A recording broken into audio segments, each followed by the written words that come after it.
In this question, it is given that if n minus 1 CR is equal to k square minus 3 times of n CR. Okay, तो हम यहाँ से क्या बोल सकते हैं, हमारे पास में क्या है, एक जो बाइनोमियल टर्म है वो क्या है N C R plus one, और दूसरी क्या है N minus one C R. दो टर्म्स है हमारे पास में। अब हमें पता है, यहाँ से हम बोल सकते हैं कि जो n क्या है, n is always greater than और equal to r plus one, और यहाँ से मैं क्या बोल सकता हूँ n minus one is always greater than और इक्वल टू r। ये कंडीशन होती है इसे डिफाइन करने की।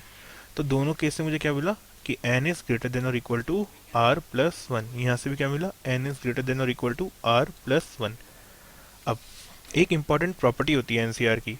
तो अगर हमारे पास में लिखा होता है एन सी आर, तो इसे हम क्या लिख सकते हैं, इसे हम लिख सकते हैं N by R into N minus one C R minus one.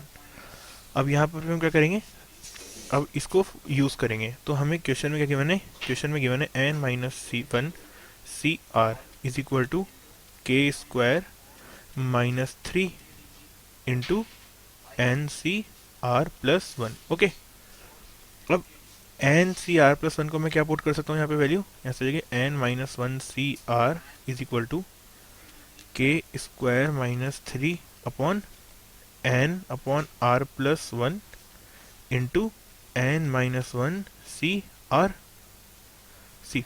अब यहाँ कैसे क्या होगा, N minus one C R से N minus one C R cut down हो जाएगा, और हमें यहाँ से वैल्यू क्या मिलेगी, जैसे के स्क्वायर की वैल्यू आ जाएगी K square minus three is equal to R plus one by N. Now अब यहाँ से मैं क्या हो सकता हूँ, के स्क्वायर की वैल्यू क्या हो गई, K square is equal to three plus R plus one by N. अब अगर हम अपनी इनइक्वालिटी देखें तो क्या था, यहाँ से हमें वैल्यू क्या मिल रही है R plus one by N.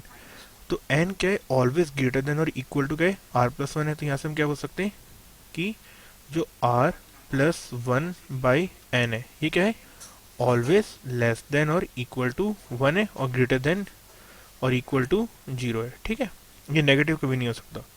तो सिंप्लीफाई हम करेंगे, क्या बोल सकते हैं कि ये वैल्यू क्या हो जाएगी के स्क्वायर, ये वैल्यू कभी फोर नहीं हो सकती, तो मीन्स ये वैल्यू क्या है हमेशा लेस देन और इक्वल टू फोर है, और ग्रेटर देन और इक्वल टू थ्री है। ठीक है, तो मीन्स के स्क्वायर की वैल्यू क्या हो जाएगी, K square is always less than और इक्वल टू फोर हो जाएगा, और क्या होगा एक ग्रेटर देन थ्री हो जाएगा।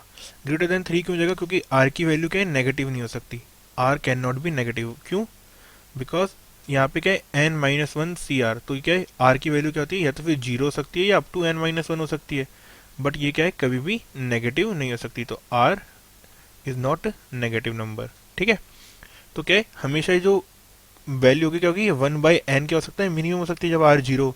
तो मीन्स के स्क्वायर की वैल्यू क्या होगी, हमेशा थ्री से ज़्यादा होगी और फोर से कम होगी।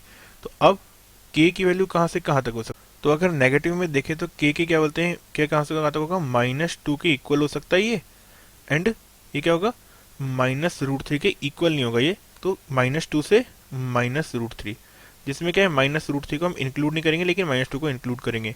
या फिर जो सेकंड पॉसिबिलिटी है वो क्या है, के कहाँ से कहाँ तक हो, के रूट थ्री से टू के बीच में हो। तो रूट थ्री से टू के बीच में हो, टू के इक्वल हो सकता है। तो हमारे पास में क्या हो गया, के क्या है, K belongs from, K belongs to what minus two include होगा, माइनस टू इंक्लूडिंग फॉर्म में लेंगे हम माइनस टू को, minus two to root three, और रूट थ्री माइनस वाला इंक्लूड नहीं होगा, यूनियन रूट थ्री इंक्लूड नहीं होगा, कॉमा टू। तो रूट थ्री टू टू, और इसमें क्या है टू जो होगा ये इंक्लूड होगा। So this is the range of के।